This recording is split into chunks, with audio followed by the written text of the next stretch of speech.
This is official SAT practice test number 1, section 2, writing and language.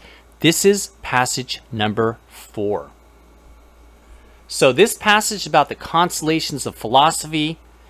As a side note, I went to UC Berkeley and I had some friends who majored in philosophy and unfortunately didn't get jobs when they graduated. Anyways, so this is talking about philosophy as a major, and let's go on to number 34. In broad terms, philosophy is the study of meaning and the values underlying thought and behavior. Yeah, okay, so that's going to work. If you look at the other transitions, for example, in contrast and nevertheless, they don't quite work out. Question number 35. But more pragmatically, the discipline encourages students to analyze complex material. If you look at the other choices, yeah, that could work, but it's just too lengthy. You want to choose the shortest, most concise answer choice. That's going to be A. Question 36. Because philosophy teaching students not what to think but how to think. Okay, that's wrong right there. We've got the wrong verb tense. Teaches. Philosophy teaches. Which most effectively sets up the information that follows? So, the information that follows is all this stuff over here, talking about how 18% of colleges required at least one philosophy course, and talked about how more than 400 departments were eliminated from institutions. It's just showing how there's a decline in philosophy, and the right answer then is going to be D. Despite the many utilitarian benefits, colleges have not always supported the study of philosophy. Number 38. We're looking for the right transition or conjunction. Therefore, it kind of works, but not really. It's saying that 18% of colleges required at least one philosophy course. And then on top of that, even worse stuff happened. So it's going to be a moreover, because moreover says it's an additional thing.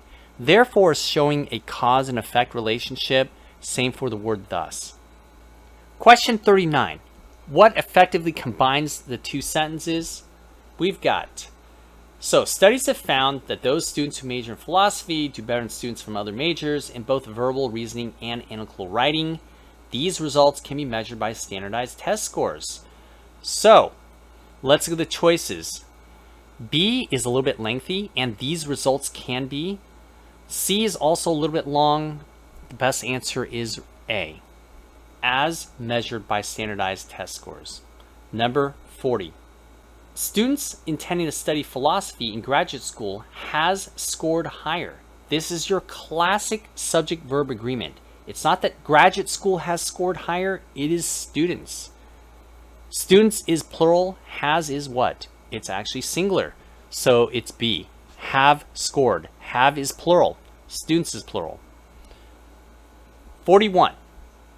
These days, many students majoring in philosophy have no intention of becoming philosophers. Student apostrophe S, that is a problem because the apostrophe indicates possession or a conjunction. When we say conjunction, I'm saying it would mean student is. That is not correct. Right answer is B. 42. At this point, the writer wants to insert this sentence. The ancient Greek philosopher Plato, for example, wrote many of his works in the form of dialogues. Okay, is there a place for that? 42 right here. It's talking about requiring complex analytic skills and that these skills are transferable across professions. No, that just doesn't belong. Why mention Plato here? So the answer is a no. 43. That these skills are transferable across professions, which makes them especially beneficial. You want to get rid of the word which and delete the underlined portion. Removing that, it says that these skills are transferable across professions, makes them especially beneficial. Last question, number 44. Because today's students can expect to hold multiple jobs during our lifetime. Well, whose lifetime are we talking about? We're not talking about our lifetime here. We're talking about the student's lifetime. That's why it doesn't match up. It can't be our lifetime. It has to be D, their. Students, their lifetime. It's also not his or her. And that wraps it up for passage number 4.